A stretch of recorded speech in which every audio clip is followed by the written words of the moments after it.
Hello, my viewers. Welcome to Hoogar Social Academy. Today, let us understand about from the class 9 standard, chapter number 2, India from 6th century to 14th century. In this chapter, we are going to learn about the Rajput dynasties who ruled in North India and about their contribution. Moreover, we will also learn about the Karakota dynasty of Kashmir. Simultaneously, in this chapter, we are going to learn about the Afghan invaders known as Muhammad Ghazni and Muhammad Ghori. Even we will learn about the establishment of Delhi Sultanate or the Delhi period, the number of rulers of the Delhi Sultanate, as well as their administration and their contribution. Before moving to the explanation of this chapter, dear viewers, history helps us to learn about what happened in the past. If we talk about India's history, it is fully packed with the number of dynasties. Whether you say them as a Hindu rulers, say them as a Islamic rulers, or the Europeans, Christians, in this country, you will see many number of dynasties who had their supremacy in the southern part of India, western part of India, eastern or northern part of India. We even get to know that there are many empires were there who ruled for a decade, near a century also. So let us understand briefly regarding the chapter called as India from 6th century to 14th century. In this chapter, as the introduction says about the Rajputs who ruled from the 6th century to the 12th century, we see that it was not only one dynasty from the Rajput who ruled throughout the India. In the Rajput itself, there were many dynasties were there, like Gurjara Pratihara, Garhwalas, Paramaras, Chauhans, Solankis, as well as Chandelas, who all ruled over the northern part of India, as well as even the central part of India. Let us go through some of the major dynasties of Rajputs who played a prominent role in the expansion of the empire as well as establishing their supremacy in the country called India. Among some of them famous are Vardhans, Rajputs, Karkota dynasties, major. Now when we go with the Rajputs, we get to know that the first topic, which is called as a Gurjara Pratihara. Gurjara Pratihara, whose period we see from 8th century to 11th century. Gurjara Pratihara we see from the 8th century to the 11th century. They ruled Gurjara Pratihara, they ruled on Gujarat as well as Madhya Pradesh. Gujarat as well as Madhya Pradesh. The founder of Gurjara Pratihara was Harichandra, who started this Gurjara dynastic rule. He was having four sons, and these four sons they used to rule from the different areas. The four sons of Harichandra, Bhogavatta, Kaka, Razilla, and Dadda. The four sons of Harichandra who ruled from the Jodhpur, Nandipur, Broch, as well as Ujjain. So during the time of Harichandra, we see that Harichandra and his four sons they played a major role in the expansion of the empire from Gujarat to Madhya Pradesh. From the same dynasty, Gurjara Pratihara, there were few more rulers were there who played a prominent role. Among them was Nagabhatta, who ruled from Ujjain, was very prominent. And during his time, when Arabs tried to annex the territory of Nagabhatta or Gurjara Pratihara, it was been found that he was successful in sending them back. So we can say that Nagabhatta was one of the strong ruler of Gurjara Pratihara.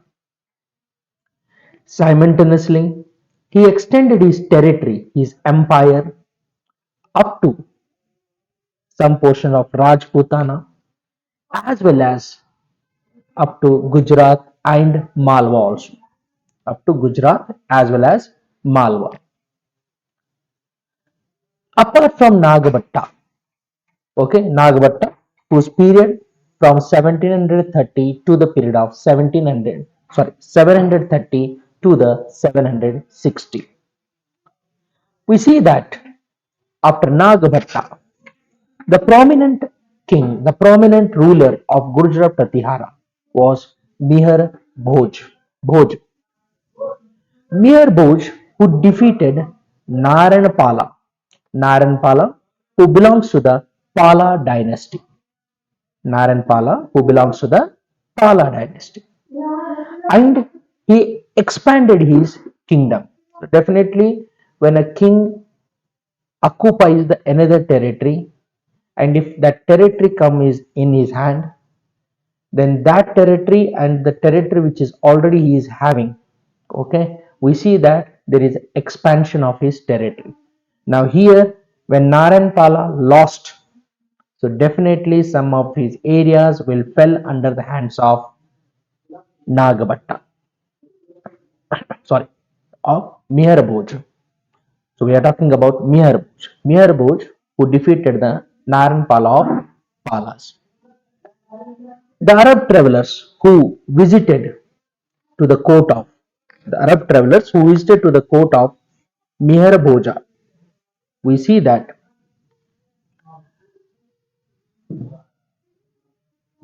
the travelers like Suleiman and Al Masud who visited the court of Miharbhoj, we see that the Arab merchant called Suleiman, the Arab merchant called Suleiman, who expressed about the cavalry, strong cavalry, about a fine administration of Meher Bhoja. Not only cavalry, good administration, as well as a strong military strength was also been observed by the Arab traveler called as a Suleiman. Another Al Masud, who to visited his court. Okay, there is some little bit of we get to know that Al Masud, even we see his contribution during the time of Mahipala. So during the time of Meher Bhoja, Al Masud and Suleiman, the travelers who expressed their views about the Meher Bhoja, his administration, his military strength, and about his expansion of the empire. After Mayaraboja, Mahendrapala and Mahipala, they run the dynasty. But we see that after Mahipala, the dynasty slowly comes into the decline. In this way, Gurjara Pratihara played a very major role. Another Rajputa dynasty, if we talk Garhwala dynasty, the dynasty of the Garhwala was Chandradeva. He conquered a vast area of North India. Vast area of the North India, it refers to in the northern part of India. Huge, large area was being occupied by the Chandradev. After him, we see another great prominent leader of Grahawala, Govinda Chandra, who was also one of the famous ruler of this dynasty. During the time of Govind Chandra, we see that the places like Magda and Malwa, which belongs to the Palas, was being occupied by Govind Chandra. Govind Chandra, he occupied two places called as a Magda and Malwa, from whom? From the Palas. And also fought with the Kalinga rulers also. And he expanded his kingdom up to the Odisha. Up to Odisha he expanded his power. He had a very good diplomatic relations. When we talk about diplomatic relationship, it says what it is, that he has developed a very good cordial relationship with his native rulers. See, diplomatic relationship is very important for a proper peaceful establishment of the administration and making all other native rulers to be a very good partners in the development also. So diplomatic relationship was very well maintained. And see here he maintained the diplomatic relationship with whom? With the Kashmir, with the Gujarat, as well as with the Chola king. Right? So ನಾವು common ಏನ್ ನೋಡ್ತೇವಪ್ಪ ಅಂತಂದ್ರ ಈ ಗ್ರಹವಾಲದ ಏನ್ founder ಅದಾರಲ್ಲ, is Chandradeva. Chandradeva ಏನದಾರ ಅದ್ರ founder ಅದಾರ. North Indians area, territory area was bin occupied by him. ಇದೇ ಸಾಮ್ರಾಜ್ಯದ ಗ್ರಹವಾಲ ಸಾಮ್ರಾಜ್ಯದ ಇನ್ನೊಬ್ಬ ಪ್ರಾಮಿನೆಂಟ್ ರೂಲರ್ ಗೋವಿಂದ್ ಚಂದ್ರ. ಅವ್ರು ಏನ್ ಮಾಡ್ತಾರಪ್ಪ ಅಂತಂದ್ರ, ಅವರು ಮಗ್ಧ ಮತ್ತ ಮಾಲ್ವಾ ಪಾಲಾಸ್ ಬಲ್ಲಿದು ಅಟ್ಯಾಕ್ ಮಾಡಿ ಕಮಾಂಡರ್ ನಲ್ಲಿ ತಗೋತಾರೆ. ಅಂಡ್ ಅದ್ರ ಜೊತೆ ನಾವಂತೂ ಕಲಿಂಗ ರೂಲರ್ ಜೊತೆ ಫೈಟ್ ಮಾಡಿ ಅಂಡ್ ಎಕ್ಸ್ಪ್ಯಾಂಡ್ ಮಾಡ್ತಾರೆ ಎಲ್ಲಿ ತನ up to the Orissa. So he was having a good diplomatic relations with the Kashmir, Gujarat and the Chola. Another one more Rajputana dynasty, dynasty, Paramaras. The founder of this Paramara dynasty was Upendra Krishna Raj. The dynasty founder yaratandre Upendra Krishna Raj was the founder of this dynasty. Their capital was your capital Dhara of the place called as Malwa. So Dhara was the capital of Upendra Krishna Raj. King Shiak, ಈ ಸಾಮ್ರಾಜ್ಯ king ಶಿಯಾಕ್ ಇದೇ ಡೈನೆಸ್ಟಿದವರು. ಈ defeated ಕೊಟ್ಟಿಗ second. ಇವರು ಕೊಟ್ಟಿಗ second ಗ defeat ಮಾಡ್ತಾರೆ. Khottiga second who is of Rashtrakutas, who is of whom? Of the Rashtrakutas, and feed himself from his feudatory position. So which shows what it is, that King Shiak was under the hands of the Rashtrakutas, but King Shiak defeats the Rashtrakutas, Kottiga II, and declares himself as an independent ruler. So he constructed during his period, King Shiak, in his period he constructed many tanks and temples. Dhananjay, Bhattahala Yuddha, ಧಾನಿಕ, ಪದ್ಮಗುಪ್ತ ಇವ್ರ period ನಲ್ಲಿ they were the good scholars whom we call as a scholar. Scholar ಯಾರಿಗತ್ತೆ? The one who is having a good knowledge on one particular subject. The one who is having a good knowledge in one particular subject or very thorough knowledge. He has been referred as a scholar. So, King Shiakpot nalli ನಾವೇನ್ ನೋಡ್ತೇವೆ ಅಂದ್ರೆ there was a great scholars were there. Dhananjaya, Bhatta Halayudha, Dhanika and Padmagupta. Another side, if we talk about Chauhan dynasty, okay, very famous ruler of this dynasty, very famous ruler of Prithviraj Chauhan. But before coming to the Prithviraj Chauhan, let us get to know that the founder of this dynasty who was. The founder of this dynasty of Chauhan dynasty was Vasudev Deva Chauhan. Vasudeva Chauhan. The Rajput dynasty was very prominent among the number of Rajputis. Among this Chauhan dynasty, Prithviraj Chauhan was very famous personality.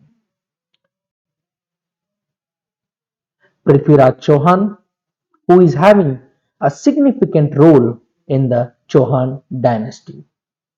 Prithviraj Chauhan, who come from Ajmer, was a most famous king of the dynasty called as Chauhan dynasty. During his period, he defeated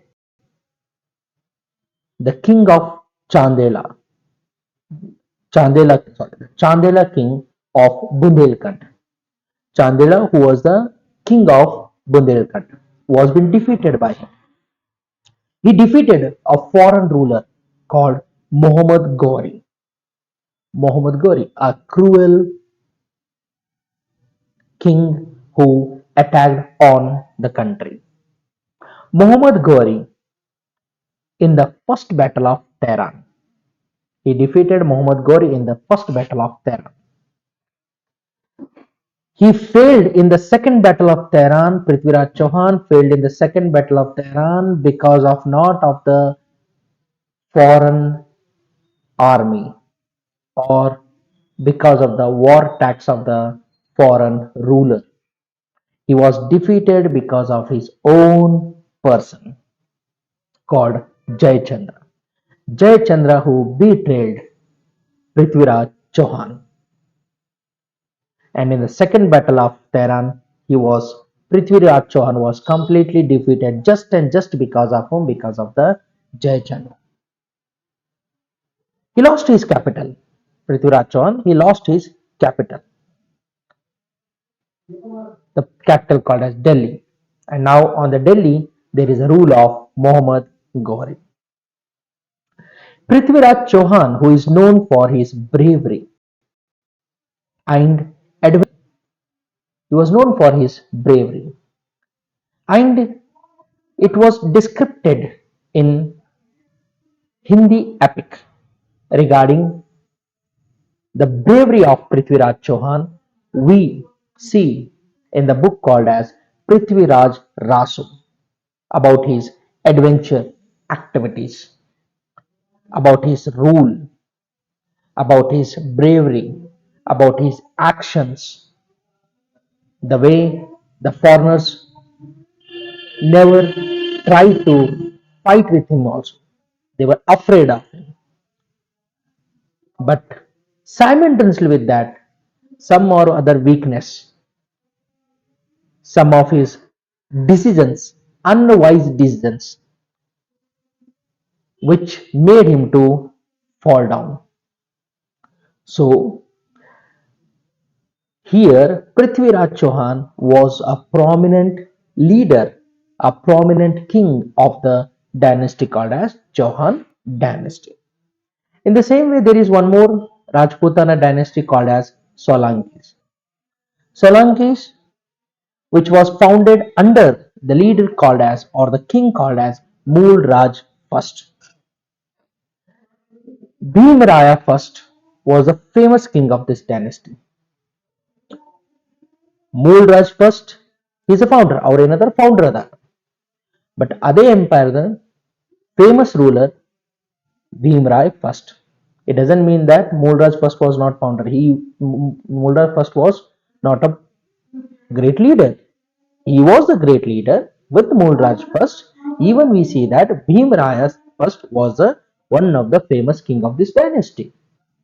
So during his rule, when there was a rule of Bhimraya first, we see that Muhammad Ghazni, once again the foreign invader, Muhammad Ghazni, who attacks on the Somnath temple located in the Gujarat. Muhammad Ghazni attacks on the whom? On the place called as a Gujarat, where on the temple called as a Somnath temple. Since he could not resist the attack of Muhammad Ghazni, because Muhammad Ghazni, the way with the huge of its army he entered, Bhim Raya could not able to stop him. This made Bhim Raya first to hand over the power to his son Karnadeva. Bhim Raya first, who could not able to tolerate the war of Muhammad Ghazni Ghazni, he gave his power in the hands of whom? In the hands of the his son called as Karnadeva. During the time of Karanadeva, when Karanadeva was there, when he was ruling, okay, we see that there was a famous Jain scholar called as a Hemachandra, called as a Hemachandra, or ಒಂದು dictionary ಬರೀತಾರ Prakrit language. He wrote a dictionary in the Prakrit language. Okay, Deshnamala. Mulraj II, who defeated Muhammad Ghori near Mount Abu, Rajasthan. Okay, Muhammad Ghorigi Mulraj II ಏನ್ ಮಾಡ್ತಾರ ಸೋಲಿಸ್ತಾರ at the Mount Abu, which lies in the where? In the Gujarat. Other jotani simultaneously with we see that Alauddin Khilji's commanders Ulugh Khan and Nusrat Khan. Ulugh Khan and Nusrat Khan, ಇವರಿಬ್ರು ಏನ್ ಮಾಡ್ತಾರೆ? Both of them what they did, they defeated the Solanki ruler called as a Karnadeva. Karnadeva, who is the son of Bhim Raya first. Karnadeva is on the throne. It's because of Bhim Raya first have given the power to the Karnadeva, as he could not able to stop or resist the power of Muhammad Ghazni. So here Karnadeva was being defeated by the two commanders of Alauddin Khilji, Ulugh Khan as well as the Nusrat Khan. Okay, and they took his province, the area, the Solanki territorial area was being taken by whom? By these commanders, which shows that, which ends the supremacy of the Solanki dynasty. In the another side, there is one more Rajputana called as Chandelas. After the decline of Paramaras means the end of the Paramaras, or the power of the Paramaras, when it was on its edge, when it was on its end, we see there is a birth of the kingdom called as Chandelas. The founder of this dynasty, Nanuka ಏನಿದ್ರು founder ಈ dynasty. They were the feudal kings of Pratihara. They were under the hands of the Pratiharas. Danga, who was very famous ruler of this dynasty called as Chandela dynasty, he declared himself free from the Pratiharas. He declares himself as a free from whom? From the Pratiharas. Sorry. So what we see that the king called as a Danga was very famous, who declared himself free from the whom? From the Palas. He defeated the Palas and Adras.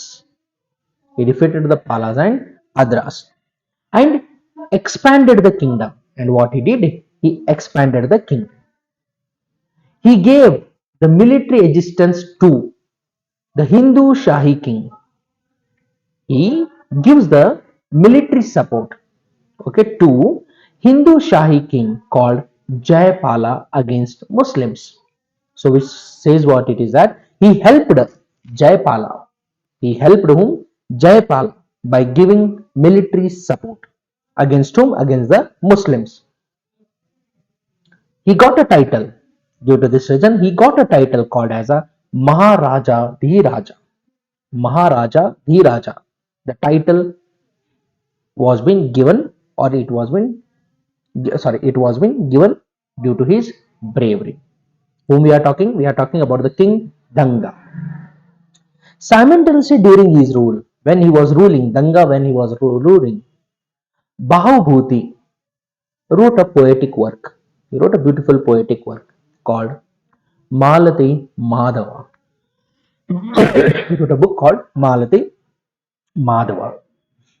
Putra Ramacharita and Mahavira Charita in Sanskrit language. The king Danga, he himself was a scholar also. He was also having a very wide knowledge regarding the subject. And even in his court also a number of scholars were been there. But his kingdom fell under the hands of Khilji sultans. Hatred and lack of unity among the Rajputs led to their decline. See here the fall of the empire called as Chandelas, or the fall of empire called as Rajputs. It's just because of which reason that they were not having any sort of unity among themselves, which we even seen during the time of Prithviraj Chauhan, when Prithviraj Chauhan was not supported. He was not supported. Internally, he was not supported. So he lost the battle. The battle of Tehran, second battle of Tehran, he lost it. In the same way, here also, Chandelas were being defeated under the hands of whom? Under the hands of the Khilji rulers, or Khilji dynasties, or Khilji sultans. So these were some of the Rajput dynasties and very important rulers. Let us learn something regarding the contribution of Rajputs, what they have contributed to the country called as India, what they have contributed, right? So when we basically go, we will get to know that they were the Kshatriya, they were the brave warriors. Okay, during their rule, the Sati and Johar practices were prevalent. Sati, we very well know that when the husband dies, she was also been burnt alive with the husband, the dead body. Johar were massed together. Women used to sacrifice themselves by having a fire on them so that they can protect themselves from the evil people. Swayamvar marriages were common in royal families. Swayamvar, where the queen was having the right, sorry, the princess is having the right to choose the husband. So these are the in the commonly royal family. Rajput women who were very proud and very brave, good in the literature, good in the dance, music, painting, as well as the embroidery work. So these Rajput kings, they used to encourage the scholars and even the literature also. The Rajput king called Bhoja and Munja, Bhoja as well as the Munja, were scholars themselves. King Munja had poets Padmagupta and Halayuda in his court. Who? King Munja itself had a poet called Padmagupta and Halayuda in his court. During the rule of Bhoj Raja, a great Jain scholar. So when great Jain scholar was like Shanti Sena, Bhoj Raja period. During the time of Bhoj Raja, Shanti Sena, Prabhat Ghanapala, they enjoyed in the court of Munja. And even we see that great poetic works like Gita Govinda of Jayadeva, Kiritraj, Ravanavada of Bharatahari, Kavya Mimamsa of Mahendrapala, dramas like Bala Ramayana, Karpura Manjari of Rajshekara, Mahavir Charita, and Uttara Ramcharitra of Bhava Bhuti, historical sources like Raj Tarangani of Kalhana, Prithvi Raj Vijay of Jainika, and Kumara Pala Hemchandra, magnificent. Moreover, Prithviraj Raso itself, which was written by Chand Badai, and Bhoj Prabandha, which was written by Ballad. These all we see of Rajputs. So during this period, Gujarati, Rajasthani, Hindi languages was quite very well developed. So the Rajput kings encouraged the educational centers also of like great centers Nalanda, Banaras, Vikramashila as well as the Ujjain, who were the prominent education center during the time of Rajputs. Simultaneously with the literature, we see the art and architecture of the Rajputs also. So massive forts, big forts, Kote at Chittor, Mandu, Ranthambore, Jodhpur, Gwalior, big palaces, magnificent palaces, Mahal, Jaipur, Gwalior, Udaipur, and Dilwar, and moreover Dilwar temple, beautifully carved temple at Mount Abu, Vimalavas, Vimlavasai, Lunavasai temples, very fine architect, the constructional work of the Rajputs. Khajuraho Khandaraya temple during the time of Chandelas were the most prominent at Madhya Pradesh. We see Shiva and Vaishnava temples, they were also very prominent during this time. They were encouraged, they even encouraged the painters, painting too. Their style of painting is called as Rajasthani and Pahari school of paintings. The Rajasthani style of painting can be seen, we can see at Mewar, Bikaner, Jodhpur. It's a fine art, okay, which can be seen. So here you can, in the picture also you can see about Mount Abu Basri, which clearly shows the fine architecture of the Rajputs. So in the same in this way, so Rajasthani style of painting was been there. We see them at the Mewar, Bikaner, Jodhpur, Jaisalmer as well as the Bhoni.